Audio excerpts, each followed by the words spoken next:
Hallelujah. सभी को जय मसीह की। मैं अमरीक जॉय आज एक बार फिर प्रभु पिता का धन्यवाद करता हूँ कि प्रभु पिता ने समय दिया कि परमेश्वर के वचन आपके साथ बांट सकूँ। मेरा YouTube channel Hindi Punjabi Bible study Amrik Singh, इस चैनल के ऊपर मैं आपका स्वागत करता हूँ। अगर अभी तक आप लोगों ने मेरे इस चैनल को सब्सक्राइब नहीं किया तो आप मेरे इस चैनल को सब्सक्राइब कर लो, साथ में जो बेल आइकॉन है उसको टच कर लो ताकि आने वाले हर नए वीडियो का नोटिफिकेशन, उसकी जानकारी आपको तुरंत मिलने पाए और आप मेरे साथ इस वीडियो के अंत तक बने रहें। आज का जो वचन है, ये वचन हर एक विश्वासी के लिए, हर एक सेवक के लिए फायदे वाला है।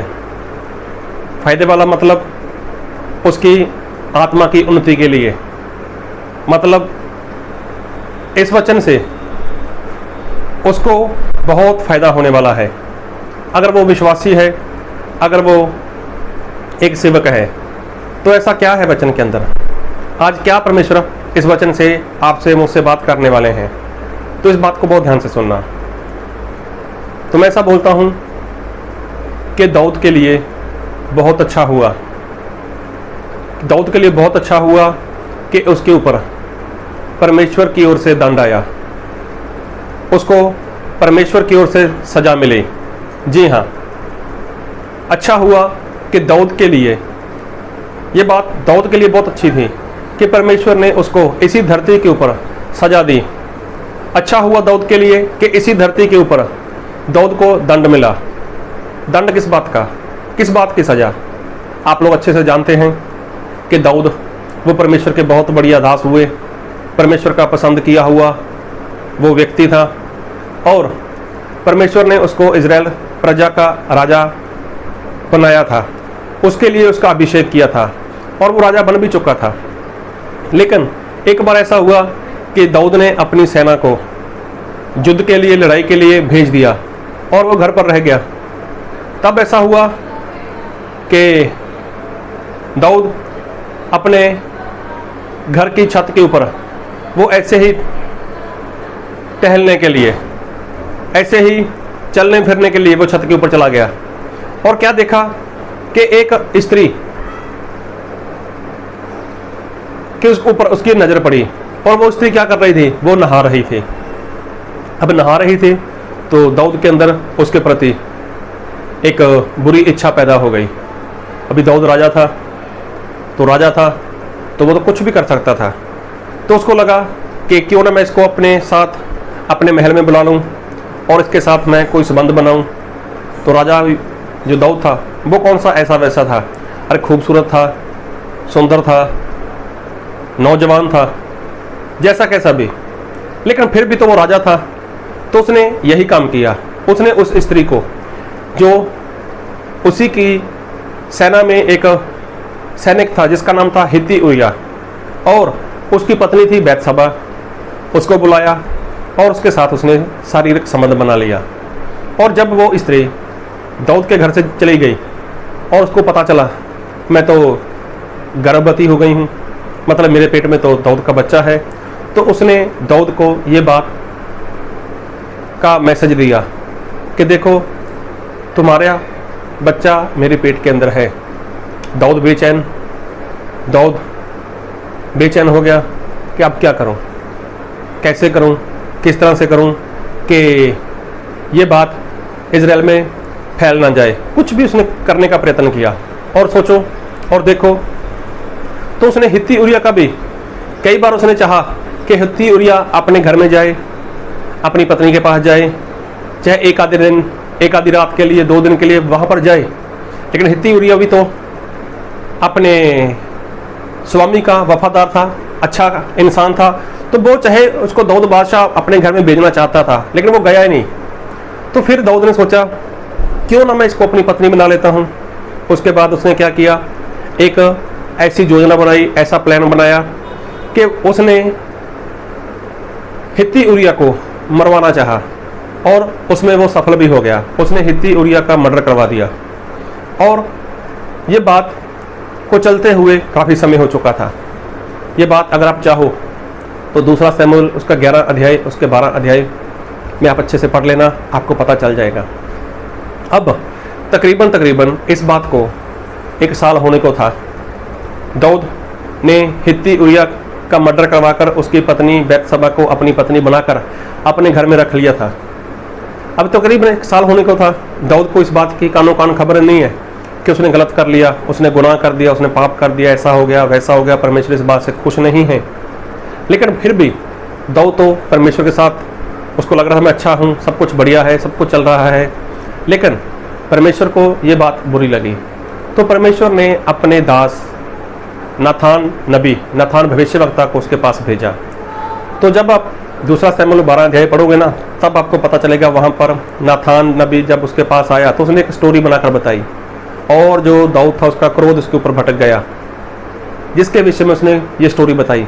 तो परमेश्वर के दास ने बताया कि हे राजा, वो जिसने ये पाप किया है वो तू ही है, तूने ऐसा किया है। तो मैं बाइबल से वचन पढ़ूंगा आपके लिए, और मैं पढ़ूंगा 2 शमूएल उसका 12 अध्याय और उसका पढ़ूंगा आपके लिए मैं 9 वचन से। तूने यहोवा की आज्ञा तुच्छ जानकर क्यों वह काम किया जो उसकी दृष्टि में बुरा है। हित्ती उरिया को तूने तलवार से घात किया और उसकी पत्नी को अपनी कर लिया है, और उरिया को अम्मोनियों की तलवार से मरवा डाला है। इसलिए अब तलवार तेरे घर से कभी दूर न होगी, क्योंकि तूने मुझे तुच्छ जानकर हित्ती उरिया की पत्नी को अपनी पत्नी कर लिया है। यहोवा यूं कहता है, सुन, मैं तेरे घर में से विपत्ति उठाकर तुझ पर डालूंगा और तेरी पत्नियों को तेरे सामने लेकर दूसरों को दूंगा, और वह दिन दोपहरी में तेरी पत्नियों से कुकर्म करेगा। तूने तो वह काम छिपाकर किया, पर मैं यह काम सब इस्राएलियों के सामने दिन दोपहर कराऊंगा। तब दाऊद ने नाथान से कहा, मैंने यहोवा के विरुद्ध पाप किया है। नाथान ने दाऊद से कहा, यहोवा ने तेरे पाप को दूर किया है, तू ना मरेगा। तो भी तूने जो इस काम के द्वारा यहोवा के शत्रुओं को तिरस्कार करने का बड़ा अवसर दिया है, इस कारण तेरा जो बेटा उत्पन्न हुआ है वह अवश्य ही मरेगा। तब नाथान अपने घर चला गया। अब देखो, नाथान नबी ने सारी बात उसको बताई कि देख, परमेश्वर का दंड, परमेश्वर की सज़ा वो तेरे ऊपर आ गई। अब तलवार तेरे घर से उठेगी, तेरी पत्नियों को कोई तेरा ही पड़ोसी, तेरी पत्नियों को तेरा पड़ोसी मतलब दोपहर में, दिन दोपहर में उनके साथ वो कुकर्म करेगा। और आगे जाकर देखना, ऐसा हुआ भी। नाथान ने ये बात उसको बोल दी। एक बार फिर ऐसा हुआ कि जो दाऊद राजा था, अब वो पूरी इजराइल प्रजा के ऊपर वो राज्य कर रहा था, लेकिन उसके मन के अंदर शैतान ने एक बात डाली, तू तो राजा है, तू तो बहुत बड़ा राजा है, बहुत बड़ा सूरमा है, तुझे पता होना चाहिए कि कितने लोग तेरे हाथ के नीचे हैं और कितने लोगों के ऊपर तू राज्य कर रहा है, कितने प्रजा के लोग हैं जिनके ऊपर तू राजा है। ऐसी वैसी जो भी बात दाऊद के अंदर डाल दी, और दाऊद के मन को प्रेर दिया, और दाऊद के अंदर इच्छा हुई क्यों ना मैं इजराइल प्रजा के लोगों की गिनती करूं। तो दाऊद राजा ने इजराइल प्रजा की गिनती करवाना शुरू कर दी। उसके साथी ने उसको मना भी किया, राजा नहीं, ऐसा नहीं है, लेकिन राजा है ना, तो राजा की बात माननी पड़ी। और जब ये काम शुरू हुआ तो दाऊद का मन दुखी हुआ कि मैंने ये काम गलत किया। और उसके बाद क्या हुआ, और मैं पढ़ूंगा पहला इतिहास उसका 21 वचन उसके 7 वचन से। यह बात परमेश्वर को बुरी लगी, इसलिए उसने इस्राएल को मारा। दाऊद ने परमेश्वर से कहा, यह काम जो मैंने किया है वह महापाप है, परंतु अब अपने दास का अधर्म दूर कर, मुझसे तो बड़ी मूर्खता हुई है। तब यहोवा ने दाऊद के दर्शी गाद से कहा, जाकर दाऊद से कह, यहोवा यूं कहता है कि मैं तुझको 3 विपत्तियां दिखाता हूँ, उनमें से एक को चुन ले कि मैं उसे तुझ पर डालूं। तब गाद ने दाऊद के पास जाकर उससे कहा, यहोवा यूं कहता है, जिसको तू चाहे उससे चुन ले, या तो 3 वर्ष का अकाल पड़े या 3 महीने तक तेरे विरोधी तुझे नष्ट करते रहें और तेरे शत्रुओं की तलवार तुझ पर चलती रहे, या 3 दिन तक यहोवा की तलवार चले अर्थात मरी देश में फैले और यहोवा का दूत इस्राएली देश में चारों ओर विनाश करता रहे। अब सोच के मैं अपने भेजने वाले को क्या उत्तर दूं? दाऊद ने गाद से कहा, मैं बड़े संकट में पड़ा हूँ, मैं यहोवा के हाथ में पड़ूं, क्योंकि उसकी दया बहुत बड़ी है, परंतु मनुष्य के हाथ में मुझे पड़ना ना पड़े। अब देखो, परमेश्वर ने देखा कि दाऊद ने ये गलती कर दी, दाऊद ने ये पाप कर दिया, और दाऊद को भी इस बात का दुख हुआ, दाऊद को भी इस बात का पश्चाताप हुआ कि मैंने इजराइल प्रजा की गिनती नहीं करनी थी, क्योंकि ये वही परमेश्वर है जिस परमेश्वर ने अब्राहम को ऐसा बोला था, अब्राहम तेरा वंश इतना होगा आकाश में जितने तारे हैं, इनकी कोई गिनती कर सके तो वो तेरे वंश को गिन सकता है। समंदर किनारे जो रेत जो भालू होता है, अगर कोई इसकी गिनती कर सके तो वो तेरे वंश को गिन सकता है। लेकिन दाऊद ने उसे गिनने का पाप किया, और उसके बाद जब उसको पश्चाताप हुआ, जब उसको एहसास हुआ, उसने बोला मैंने पाप किया है, मैंने महापाप किया है, मैंने मूर्खता की है।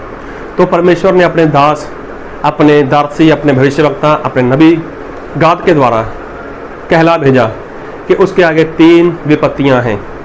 3 साल का अकाल, 3 महीने तक अपने दुश्मन के आगे आगे भागना, या 3 दिन के लिए परमेश्वर की ओर से मरी उसके ऊपर आए, तो वो पसंद करे।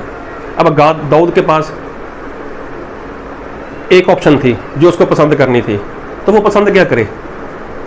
क्या 3 साल तक वो भूखा प्यासा अपनी प्रजा को मरते हुए देखे, या 3 महीने तक खुद छुपता रहे और उसकी प्रजा के लोग भी छुपते रहें, या फिर 3 दिन के लिए वो परमेश्वर के हाथ में पड़ जाए, मतलब मरी जाए? तो दाऊद ने बोला कि मैं तो यहोवा परमेश्वर के हाथ में जाऊंगा। और लिखा है, तब यहोवा ने इस्राएल में मरी फैलाई और इस्राएल में 70,000 पुरुष मर मिटे। पहला इतिहास 21:14। देखो, 70,000 लोग मर गए। तो कहने का मतलब, मैंने शुरू में बोला अच्छा हुआ कि दाऊद को इसी पृथ्वी के ऊपर वो सज़ा मिली, अच्छा हुआ दाऊद को इसी पृथ्वी के ऊपर, इसी धरती के ऊपर दाऊद के ऊपर दंड आया, उसको सज़ा मिली। क्यों ऐसा बोला मैंने, क्यों ऐसा बोल रहा हूँ मैं? क्योंकि पाप की मजदूरी वो मृत्यु है। अगर सोचो दाऊद को सज़ा ना मिलती, अगर दाऊद को उस पाप की, उस अधर्म की, इस धरती के ऊपर, इस पृथ्वी के ऊपर जब वो जिंदा था उसको सज़ा ना मिलती, तो फिर होता क्या? दाऊद के मरने के बाद परमेश्वर उसको सज़ा देने वाले थे, परमेश्वर उसको दंड देने वाले थे, तो फिर दाऊद कहाँ जाता? फिर तो उसको नरक में जाना पड़ता, क्योंकि पाप की सज़ा वो मृत्यु, पाप की जो मजदूरी है वो तो मृत्यु है, वो जो दंड है वो तो मृत्यु है। तो परमेश्वर ने ये जो सज़ा दी दाऊद को, वो तो बहुत अच्छा हुआ कि वो उस धरती के ऊपर उसको भुगतना पड़ गया। चाहे उसका बेटा मर गया, चाहे उसके 3 बेटे मर गए, जब उसने बैतशबा के साथ गलती की उसके 3 बेटे मर गए, उसका खुद का बेटा उसका दुश्मन बनकर उसको मारना चाहता था, ये उसके ऊपर दंड था, ये इसके ऊपर सज़ा थी, और वो अपने बेटे से छुपता छुपाता भागता रहा, भागता रहा, भागता रहा। उसको पता था कि ये दंड मेरी गलती की वजह से हुआ है, ये सज़ा मेरी गलती की वजह से हुई है।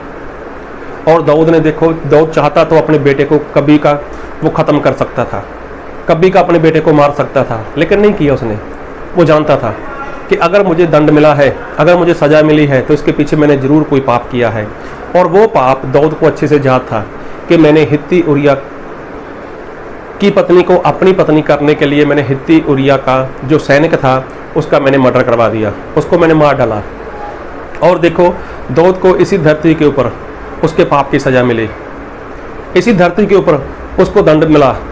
फिर उसने इजराइल प्रजा की गिनती की और उसको, दाऊद राजा को इसी धरती के ऊपर, इसी पृथ्वी के ऊपर उसको गिनती करने की सज़ा मिली, उसको दंड मिला। तो देखो कितनी अच्छी बात है परमेश्वर के लिए कि वो अपने लोगों को कभी भी नरक में नहीं जाने देना चाहते। परमेश्वर चाहते हैं कि जब कोई इंसान पाप करता है, जब कोई इंसान गलती करता है और उसको पाप का पता चल जाता है, या तो कोई सेवक उसको बताता है या परमेश्वर किसी रीति से उसको बताते हैं, तो उसके बाद जब इंसान को पश्चाताप होता है, जब इंसान अपनी गलती को, अपने पाप को मानकर छोड़ता है और परमेश्वर के आगे वो जाता है, परमेश्वर को बोलता है, परमेश्वर मुझसे पाप हुआ है, मुझसे गलती हुई है, मुझे क्षमा करो, तो वो परमेश्वर उसको क्षमा तो करते हैं। लेकिन परमेश्वर के नाम का जो तिरस्कार हुआ, परमेश्वर के नाम की जो बदनामी हुई, परमेश्वर के नाम की जो निंदा हुई, उसकी गलती की वजह से, उसके पाप की वजह से, तो सिर्फ उसी की वजह से उसके ऊपर दंड आया। अगर वो दंड परमेश्वर इस धरती के ऊपर इंसान को नहीं देंगे तो परमेश्वर धर्मी है। अगर वो दंड आपको इस धरती के ऊपर नहीं मिला तो फिर मरने के बाद मिलेगा तो फ़ायदा क्या, फिर नरक में जाओगे, फ़ायदा क्या। तो इसलिए आपसे कोई भी पाप हुआ है, आपसे कोई भी गलती हुई, कैसा भी पाप, पाप छोटा है, बड़ा है, कुछ भी है, उस गलती की, उस पाप की सज़ा आप परमेश्वर से ले लो और सच्चा पश्चाताप करो, सच्चा पश्चाताप करो और अपने दंड के ऊपर लिए, अपनी सज़ा के लिए परमेश्वर के आगे नम्र बने रहो। और जब तक वो सज़ा का समय पूरा नहीं हो जाता, वो समय कितना भी हो सकता है, अगर आप उसमें बने रहते हो, परमेश्वर के आगे आप नम्र रहते हो और परमेश्वर के साथ आप बने रहते हो, तो हो सकता है वो परमेश्वर समय कम कर दें। तो देखो, जब दाऊद ने गिनती की, तो गिनती की जब सज़ा थी तो 70,000 लोग मारे गए, लेकिन परमेश्वर को उनके ऊपर तरस आया। दाऊद ने प्रार्थना की, दाऊद ने विनती की, परमेश्वर ने उसकी प्रार्थना विनती को सुन लिया, परमेश्वर ने अपना क्रोध वो शांत कर लिया। तो कहने का मतलब अच्छा है कि जब किसी व्यक्ति को, जब किसी इंसान को उसके किए की सज़ा, उसके पाप की सज़ा, उसके अधर्म की सज़ा इसी धरती के ऊपर परमेश्वर देते हैं, तो कितनी अच्छी बात है कि कोई भी इंसान मरने के बाद नरक में न जाए। अगर आप चाहते हो कि आपको सज़ा यहाँ पर ना मिले, तो फिर मरने के बाद तो सज़ा मिलने वाली है, पाप की मजदूरी मिलने वाली है, पाप की जो मजदूरी है, जो दंड है, वो तो मिलेगा, और फिर वो क्या है, वो नरक है। तो नरक से बचने के लिए आप अपने लिए इसी धरती के ऊपर सज़ा परमेश्वर से ले लो। अच्छा है, अच्छा है आपके लिए, कम से कम आप नरक की आग से बच जाओगे और उसके अंदर बने रहो। अगर ऐसा करोगे तो आप परमेश्वर में बने रहोगे, तो आप परमेश्वर के राज्य के वारिस होगे। अगर आपको यहाँ पर भी दंड नहीं लेना, सज़ा नहीं सहन करनी, तो फिर परमेश्वर धर्मी जन है और वो धर्मी है और वो फिर न्याय करेंगे और फिर उस पाप की सज़ा परमेश्वर आपको देंगे। इसलिए जो भी आपसे पाप हुआ है, उसकी सज़ा, उसकी गलती जो आपने की है, उसकी सज़ा आप इस धरती के ऊपर परमेश्वर को बोलो मुझे दें, और उसके अंदर आप बने रहो। तो मैं यही बोलता हूँ कि अच्छा हुआ दाऊद के लिए जो परमेश्वर ने उसको धरती के ऊपर ही दंड दिया, धरती के ऊपर उसको सज़ा दी। नहीं तो दाऊद के मरने के बाद दाऊद कहाँ जाने वाले थे वो आप अच्छे से जानते हो। दाऊद चाहे वो कितना बढ़िया दास था, कितना बढ़िया राजा था, लेकिन जो गलती की, जो गुनाह किया, उसके बाद वो कहाँ जाने वाला था आप बहुत अच्छे से जानते हो। इसलिए दाऊद को जो सज़ा दी उसमें परमेश्वर का प्रेम था, उसमें परमेश्वर की दया थी दाऊद के प्रति। परमेश्वर चाहते थे कि दाऊद उस नरक की आग से बच जाए। इसलिए अगर आज के आपके बाद, आज के आपके ऊपर या किसी के ऊपर भी ऐसी सज़ा आती है, ऐसा दंड आता है, तो उसमें समझो परमेश्वर का प्रेम है और परमेश्वर नहीं चाहते कि आप इससे ज़्यादा भुगतो, क्योंकि नरक की आग वो हमेशा हमेशा के लिए है और उसी से परमेश्वर बचाना चाहते हैं। तो प्रभु आपको इस वचन से बहुत आयत की आशीष दे। आमीन।